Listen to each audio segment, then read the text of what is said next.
Module 3 Overview. Chapter 4. Child development begins long before birth.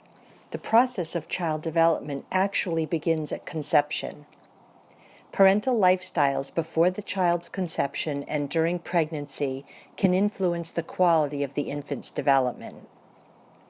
This chapter presents key concepts related to prenatal development and the birth process. Also presented are important concepts about prenatal diseases, including the prevalence of genetic diseases in certain cultural groups. Multicultural issues about childbirth are discussed, as well as many environmental factors that can influence the development of the fetus.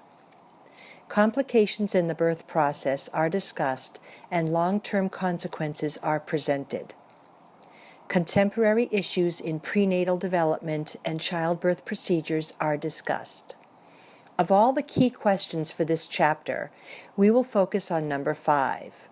What are the stages of childbirth and how are they influenced by environmental and cultural factors? You will also find critical concept 7 useful. The childbirth process itself can influence growth of the newborn. Birthing practices vary across cultures. However, in almost all societies, childbirth is a joyful experience in which the mother receives preparation and education prior to delivery and much support during childbirth. Chapter 5. This chapter examines the characteristics and developmental patterns of newborn infants. During the first 3 to 4 weeks after birth, infants have a unique look, sound, and feel. Certain physical characteristics of newborns are typical, and newborns assume growth patterns that are predictable and significant. The newborn has many reflexive and psychological states.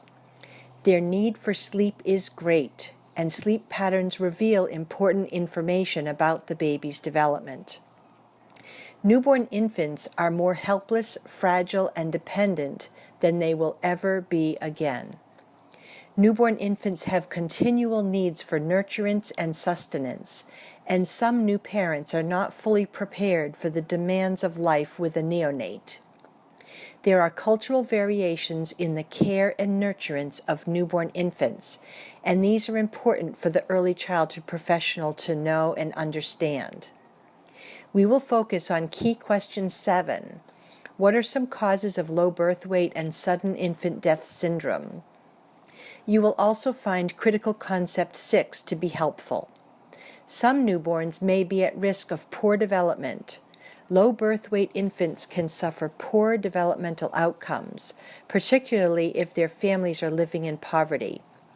Genetic disorders and illness may also threaten healthy development in the earliest days of life. Some problems stem from barriers to health care for families of historically underrepresented groups. Take note of these scary and unfortunate occurrences and what can be done to avoid them.